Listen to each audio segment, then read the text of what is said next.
All right. Hello, hello. Welcome. Happy Tuesday night. Happy Hispanic Heritage Month as well to those of you that are joining us. We're going to give it another 30 seconds or so, and then we're going to kick off our exciting conversation this afternoon.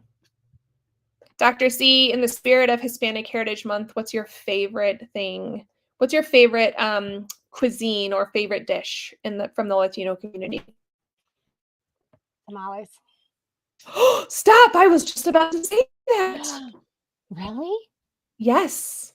We make tamales for Christmas as a family. Oh, We that's have an assembly beautiful. line and yeah, each person has a job, and that's what we have for Christmas Eve. Oh, I love that story. Yeah, Yeah, I'm a fan. they're fantastic. Not totally certain that they have a lot of zinc. We were just talking about that, but they're certainly fantastic. And actually, I'm glad you brought that up. There's so many Hispanic Heritage festivals and celebrations happening at different schools across the city.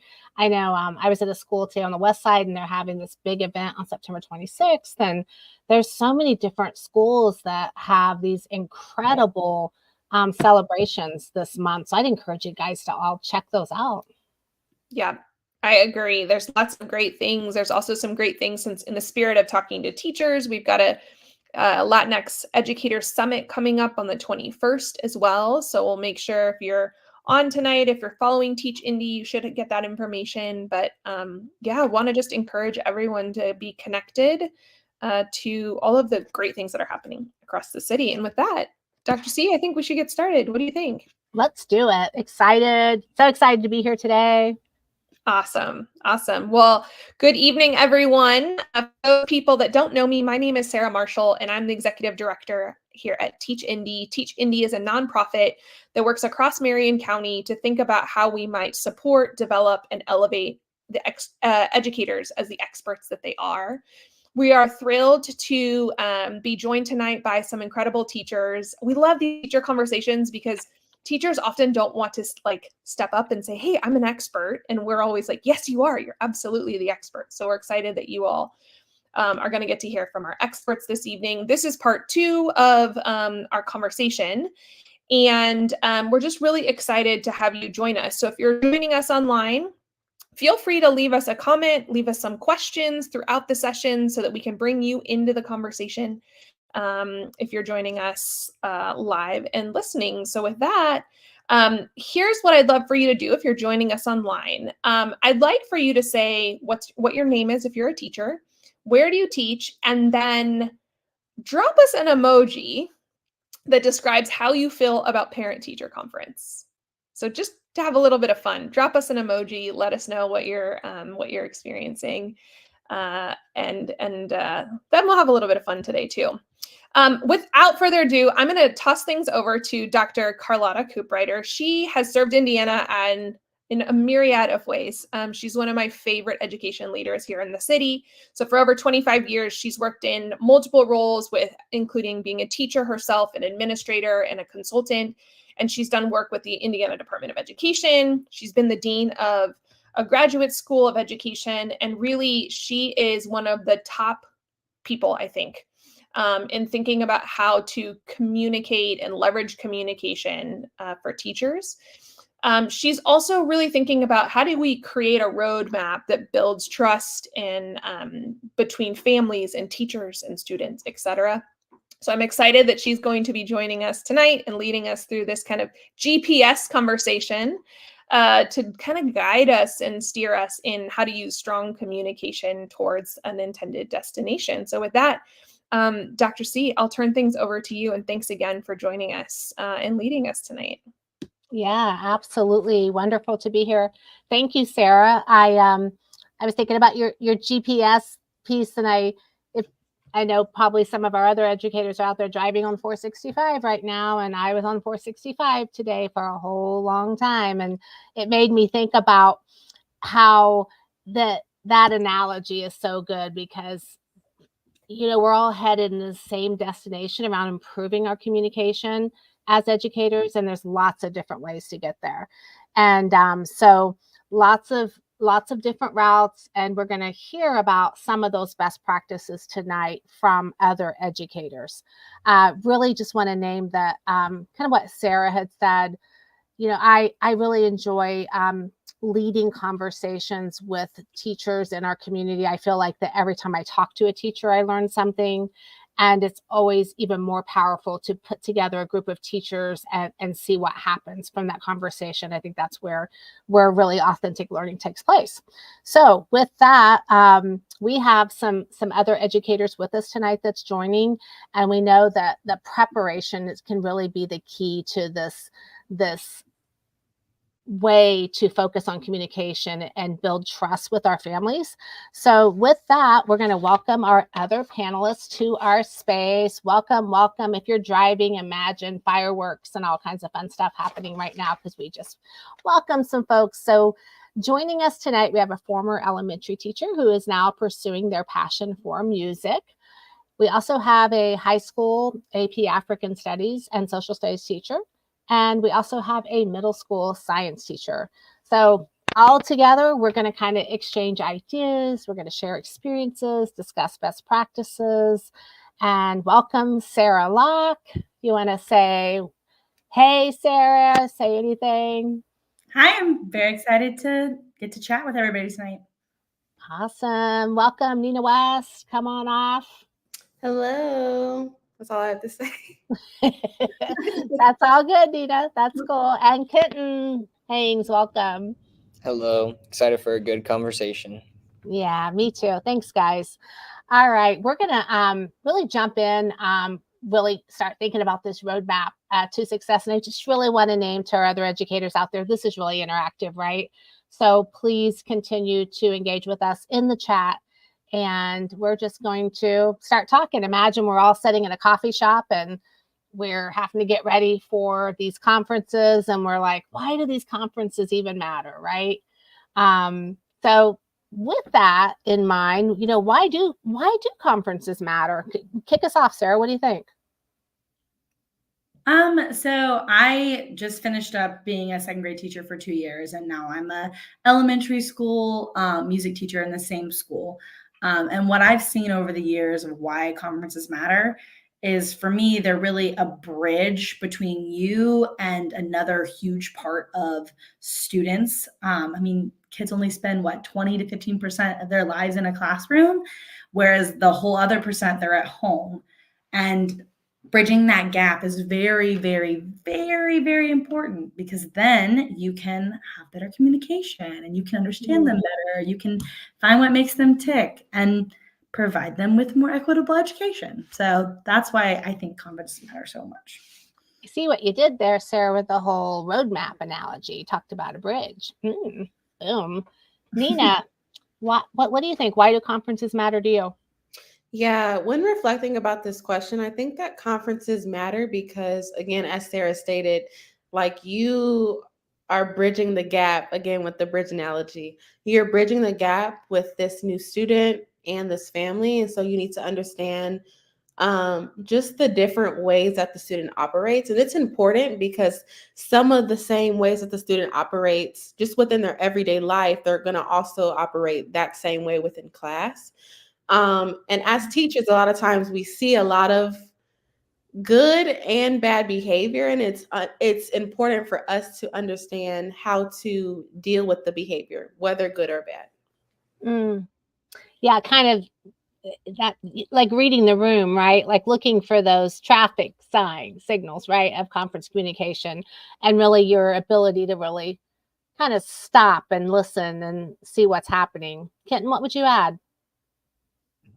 Yeah, kind of just building off of what Sarah and Nina were saying. I think there's the more obvious purpose of being just a progress update. So an open space for both teachers and parents to share highlights, like what's gone well throughout the year, but also the areas of concern. And then it's also a space for teachers and parents to kind of plan, and sometimes and students there too, to plan what are we going to do about this area of concern going forward.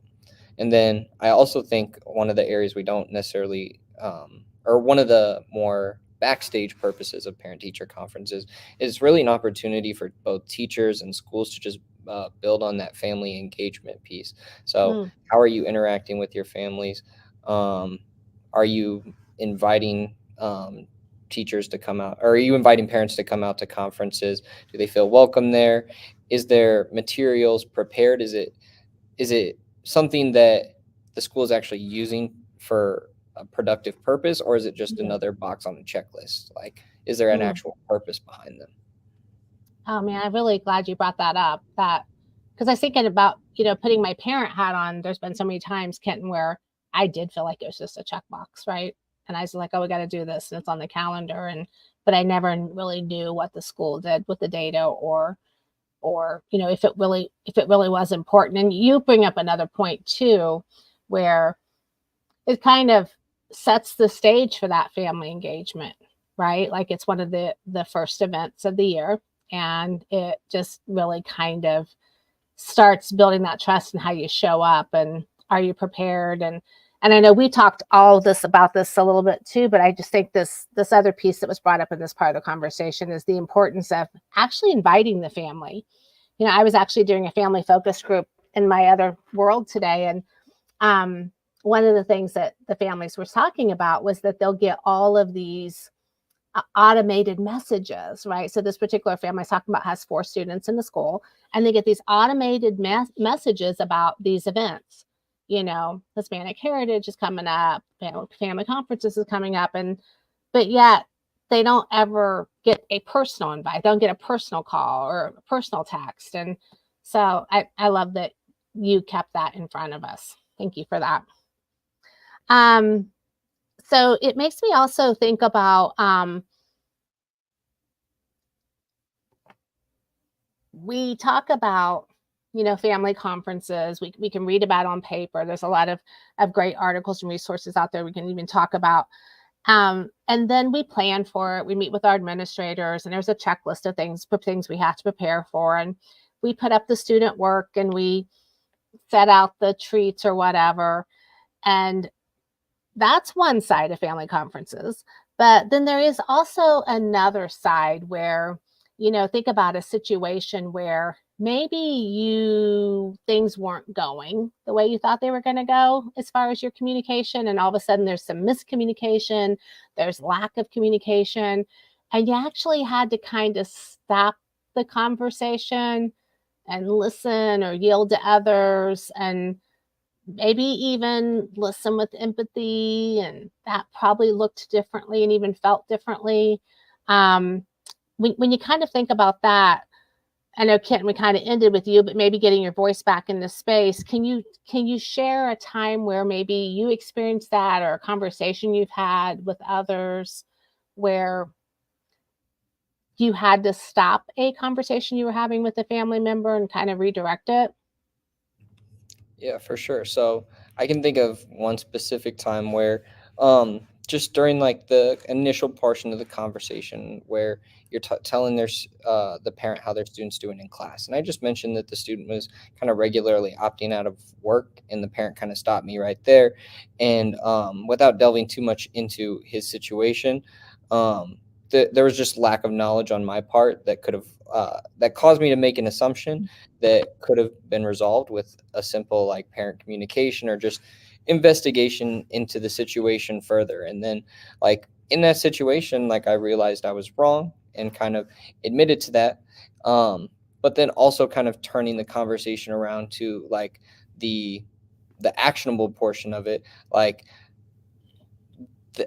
I understand the situation now, but at the same time, this doesn't like absolve the fact that the student's not doing any work. So now that I have the understanding of the situation, where do we go from here?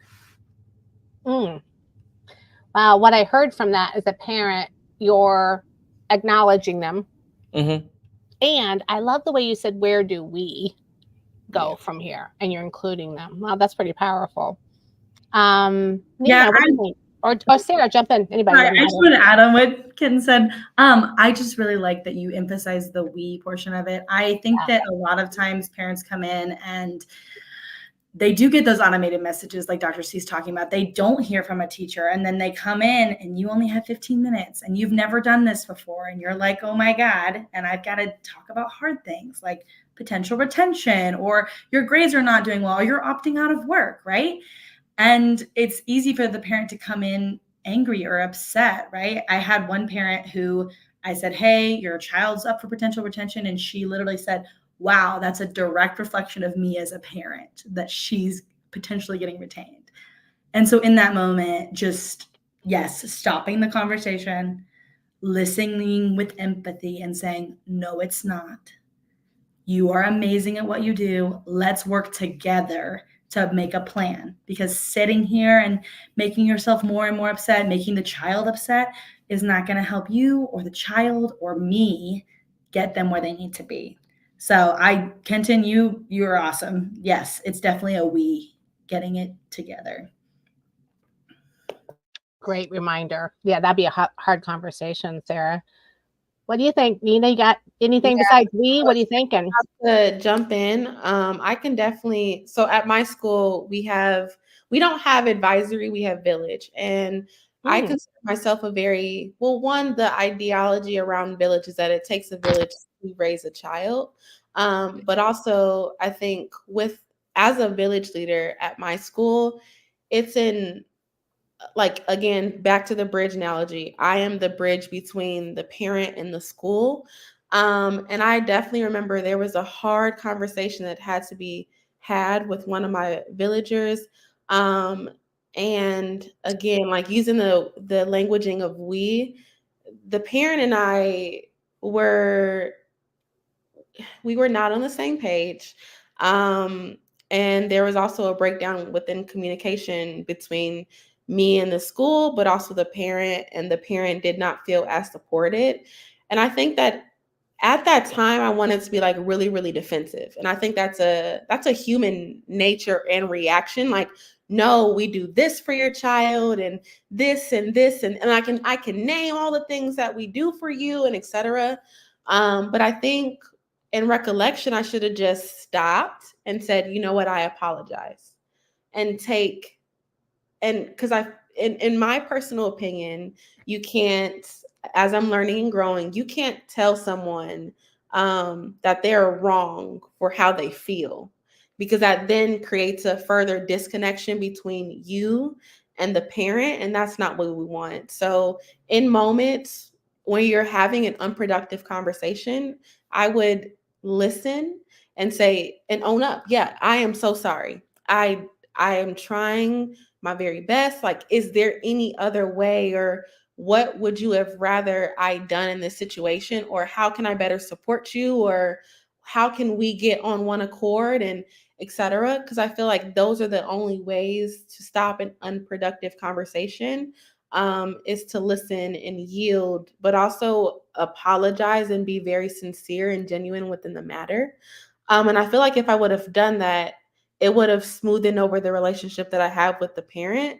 But because I didn't, it took, just now our relationship getting back on track. And so I think the languaging of we is very powerful, because it shows that it's not just you, it's not just me, it's us together. And I am going to utilize the support that you give me and vice versa to make sure that this is a partnership. We are together, we are one, we are unified in supporting your student, my student, and etc. Nina, thank you. I recently saw your school leader, actually last week, and I was talking about you, and she was talking about how you were an important part of the village. So that makes so much sense when I hear you speak about it that way. And isn't that beautiful? Just, I don't know how the rest of you felt out there. And I was thinking about the emoji that Sarah Marshall asked us to put in the beginning, like, what emoji comes to mind. And before Nina started speaking and I was listening to Sarah Locke, my emoji was, anxiety. And then, I don't know, Nina started speaking and our emoji went to like yoga or something. I'm like, yeah, I want to be one accord. Like, right. How do we do that? And I really appreciate too, this idea of just you being vulnerable too, right? Like everyone on this call, like whether you're part of our panelists or you're just joining us virtually, I think that's the part too, is just sharing real stories from real teachers about, real situations. And we've all been in that situation where we didn't choose the best version of ourselves, or we didn't choose the right words. And boy, Nina's right. Even when she's talking about, I could feel it. Like, it's just so natural. You want to defend yourself, or you want to, maybe you're feeling underappreciated that day. Maybe you're feeling overburdened. You're feeling overworked. You didn't get your grades entered. And all of a sudden you just let it all out. And if we can just remember Nina's conversation, just stopping, taking a breath, and, apologizing and regrounding yourself, and like, I'm sorry, this isn't going the direction I wanted to go. And like, back to the GPS, when you're going the wrong direction, what do? You stop and turn the car around, right? And even just naming that, right? And so just stopping, listening, turning the car around. And we've all had that parent. I mean, I'm sure you can imagine, like, where they come in and there's no smile, there's the stern face, there's the closed body language. And how do you, build that communication with them? Or if you have had a miscommunication, how do you repair it? And I do think just being your authentic self, Nina's version, that is, I'm sorry, let's start again. Really, really powerful. Thank you for that. Okay, so that, I think I'm feeling like from there, I know we've got some other people joining us. And what we're really talking about now is, how do you, so now we've kind of figured this piece out where we know that we have active listening, we have empathy, we're focusing on the family, we're kind of, responding. But we also know that, like, we got to remember, what are the parents, the family members, the caregivers bringing into the conference with them, right?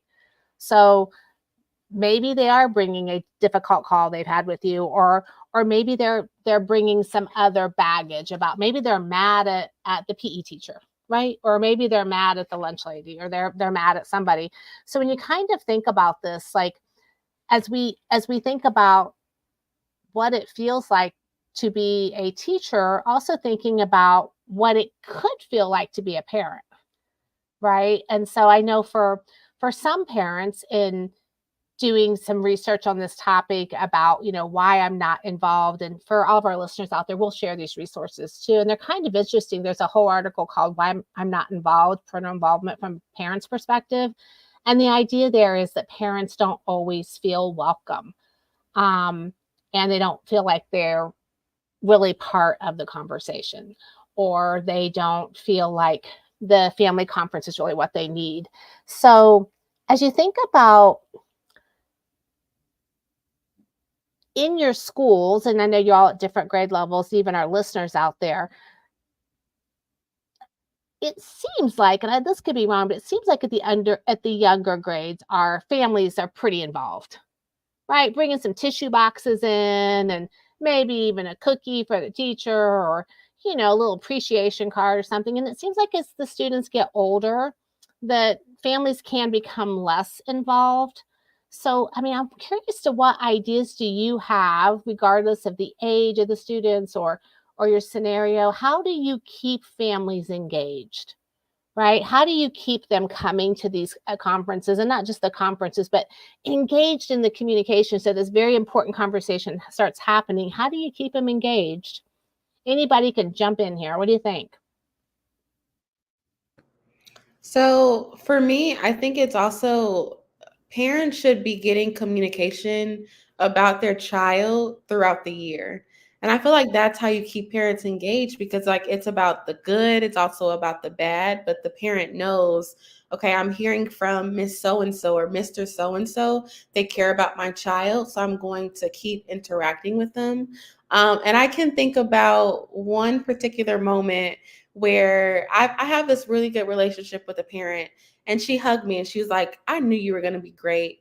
And I think that I think she felt that because I would always respond to her. I was very responsive. I didn't let her messages just lie to the wayside. I know that we as teachers have a very, very busy schedule. I overstand, but I think keeping parents engaged means texting them, hey, your child did great today. I just wanted to let you know. Or, hey, your child is struggling today. What are some better ways that we, again, to Kenton's languaging, what are some better ways that we can support your child? Or also, what is something that I should be doing better? So that families are just not hearing you on conference days, like, hey, you got to be here at 9 a.m. I need to see you and your child, etc. Like that becomes it's not sincere, and parents can feel, oh, they're just trying to check off a box. They just want to meet with me because it's something that they have to do. I feel like you might have just given us like a little extra tool here for our toolbox. Overstand. Tell us about that word. Because I feel like understand's not enough. Like understand is like, yeah, we get it. No, I overstand. Like we need overstand in our vocabulary because us as teachers and just people in general, I think we go through a lot. So when I say like I understand, I feel like that's very like subtle. Overstand is like I get it like a tremendous amount. Back to the emojis, I'm just thinking of a couple of parents I've had as teacher parent conferences when they were not happy with something I've said, some miscommunication. And what if I just said, listen, I overstand? Like even saying I understand is not enough for you right now. Like imagine how that would just change the dynamics. I'm going to write that one down, Nina. All right. What else you guys got? Kitten, Sarah, anything else you want to add there? So yeah, I think for going to the best practices piece, I think to bridge the gap for older students, I think like high school, even middle school teachers need to take use an example out of elementary school. Like even just thinking of how my own elementary school experience was, like it was an event. There was candy. I prepared this whole portfolio there. Like there was a purpose in going for it. Like, and I feel like in high school, and part of it just has to do with the fact that there's so many classes now. You show up, you meet with 6 different teachers, and then you go home. So I think like something high school teachers need to do is you need to build momentum. You need to have a purpose behind it. So something we do here at my school is we do student-led conferences. So that is almost like the student building like a portfolio, and they're going to lead the parent through their conference. They're going to comment on their overall GPA behavior. They're going to lead them through each of their classes.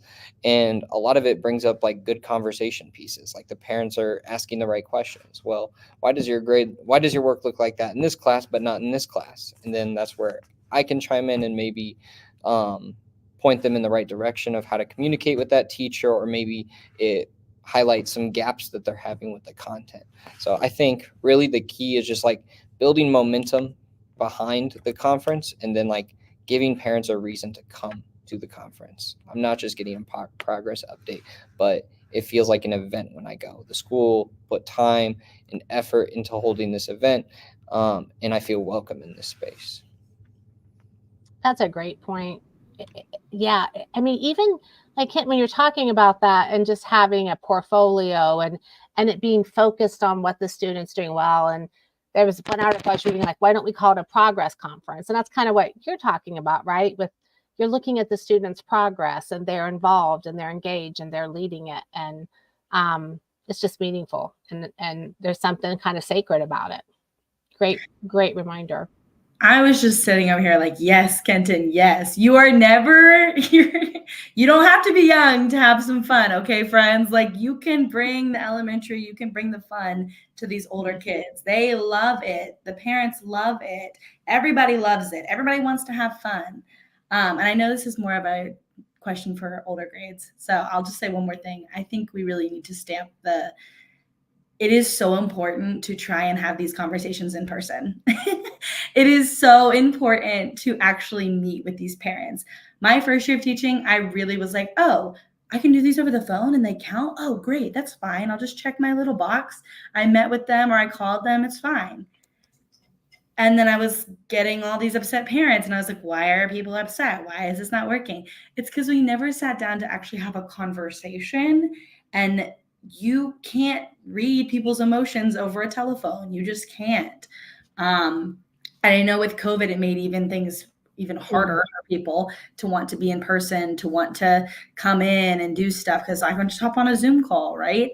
But having that one-on-one time to really sit, be like, oh, this is what my teachers look like. These are who they are, is just invaluable. So it's just, yes, 100%.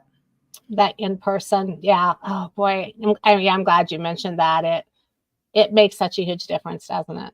There's still something about that. You just can't really replace the dynamics for that.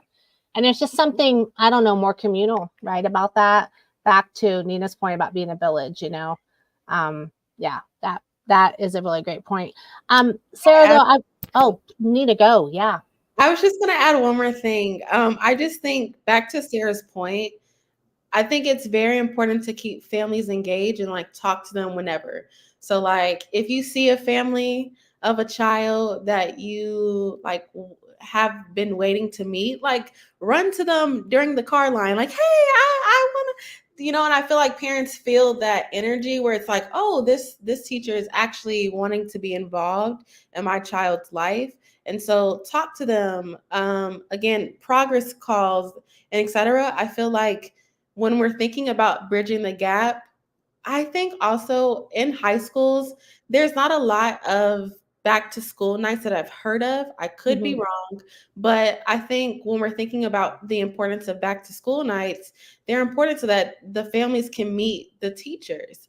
And again, to Sarah's point, like it's important to make a face to a name and not just like, hey, I've heard this person over the phone or this person sent me a text, which is why like if you need to talk to a parent, I would talk to them and make sure that hey, like I just wanted to meet you and just let you know that like I'm here for your child. I'm going to be supportive of your child throughout this year and etc. You can do it doesn't have to be a long, super drawn out conversation, but but the parent should feel that you are caring for their child.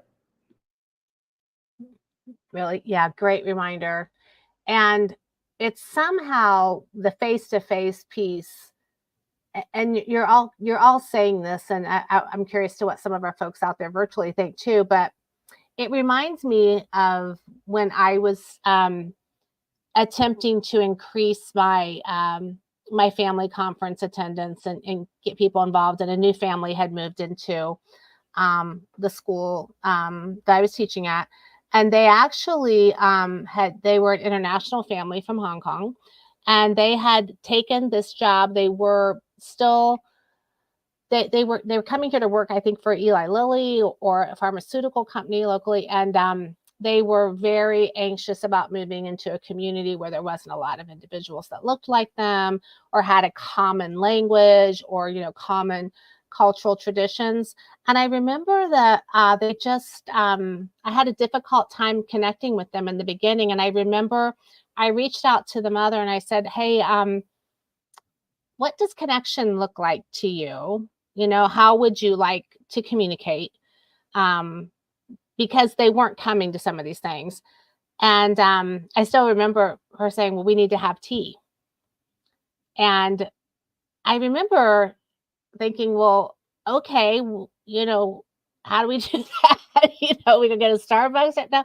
No, she brought in a teapot and she brought in tea and we had tea. And I remember it took a little bit more time than I imagined, because as teachers were like, go, go, go, run, run, run, gotta go, go, go, gotta keep moving, gotta keep moving. And I just remember we sat down for like 30 minutes and we had tea.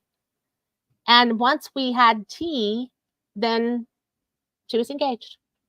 But I had to stop and ask her, what did communication look like and sound like for her? And what did she need from me? And she needed me to sit down and have tea with her. It was really powerful. It's a good reminder. A lot of what you were saying. Sarah, were you going to add something? Do you remember? Nope. Okay. I couldn't remember. I think I was going to ask you something else. I guess maybe thinking, Sarah, moving from elementary to music, in any of these things we're talking about, is it different for specials, right? Yeah, so at our school for specials, what they do is they go around to any class that they want and kind of talk to parents. I make a point to talk to parents all the time. We have events all the time. We did have back to school night. We just had Grand Adult Day the other day, which was so fun. What is that? That sounds cool. Grand It's Adult so Day. fun. It's just anyone in your child's life who plays a grand role. It could be a grandparent, ideally, but a lot of kids don't have grandparents, or grandparents are mom and dad. You know what I mean? Yeah. To them. So it's just any grand adult in your life. They come, they get donuts, they get juice, they get to pull the kids out of class. We did like a Kahoot, and like some of the questions were like, "What's this?" And it's like a floppy disk. You know what I mean? Like some really fun, cute stuff, just community. And then you walk around and you're just like, "Hi, I'm the music teacher." And they're like, "Oh my goodness, like your child has a wonderful voice." And they're like, "Oh, I know, I hear it all the time."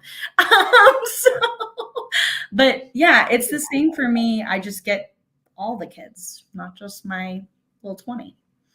Yeah, such a good, Grand Adult. I hope all of our virtual listeners out there, so inclusive and really honors the family structure, right? A lot of the families I work with today, it was mostly extended family members that was really involved in the students' lives. So great reminder. Thank you for that.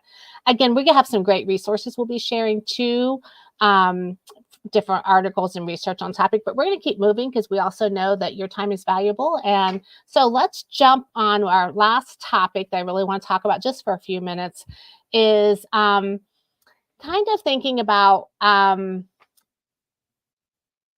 these interactions, these communications where sometimes you might have a disagreement. And so you may or may not have had a parent where, they're showing up in the conversation, you're trying to communicate, and they're like, "Well, Nina, I hear your village. I hear your overstand, but my child is never wrong." Right? And so I'm curious, again, we'll share a resource with you on addressing disagreement and really how to work with disagreeable parents. But when you have these kind of situations, whether you have maybe a parent or family member that's maybe second guessing you as a teacher, administration, maybe even harassing you via text or voicemail or email, or maybe even some passive aggressive behavior, just these very tense, difficult situations with parents, like what works, folks? Like, what do you do? Like, do you have any go-tos? Anybody? So my go-to is, first of all, we got to remember these are all humans, right? And so if you're Right. disagreeing, Oh, good one. if you're disagreeing with any human, the first thing you want to do is find something that you do agree on. So my thing with parents is finding common ground. So if you're like, "No, my child's a great reader," and I'm like, test scores don't show that, and I've seen your child read and they can't read like that. That's not helpful, right? That's just completely shutting down their opinion, right? Yeah, I was getting mad at you, Sarah, and you're saying that right now. Right? Exactly. So instead, you could be like, "You know what?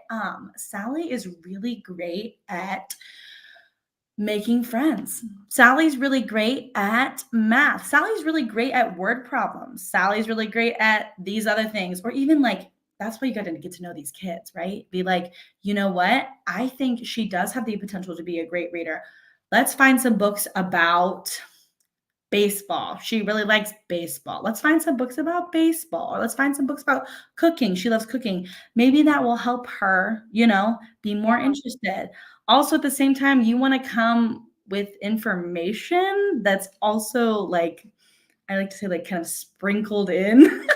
So like, I know from the science of reading or whatever that the students are more likely to perform better in reading if they're interested in the topic or they have background knowledge in the topic. So let's find books that have background knowledge that she's interested in.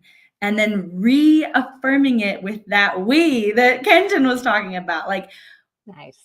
instead of fighting about this, about "I think she's not great at reading and you think she's amazing at reading," let's find a way to make her even better than what she was, right? So Sarah, you had some great words there. And Nina, we know you're the village. But Kitten, let's pretend like you're a very early career teacher and you don't have those words, right? And you can't really think of them in the moment. What do you do? I think one thing that I like to do is I just like to come solutions oriented. So a lot of from what I was hearing from Sarah's answer is that you have to focus on like how we move forward. Like we might disagree about what the issue is. And even if you have the facts, you have it behaviors documented, parents aren't going to want, if they're disagreeing with you, they're not going to want to hear that at the moment. So you have to come solutions oriented and you have to discuss, like, you have to, I like to remind them, like, hey, I'm here because I care about your child too. I want to see them succeed. What is going to be our plan of action going forward? Because something in the status quo is not working. I like the way you just keep it moving forward, moving forward. Nice. Good advice. Need anything you want to add here? Yeah, I just wanted to, like, when thinking as an early career teacher, like with the second question, like, how do you actually maintain a healthy and productive conversation? Yes. Because I think when we're thinking about disagreeable parents, it's a parent who is very protective. And again, that's a natural human reaction. And I think that as a teacher or just a human in general, you can empathize with the fact that this parent feels very protective. So again, back to what Sarah was saying, let's talk about, or Sarah and Kenton, let's talk about the solutions that we can come up with that so that we can devise a plan.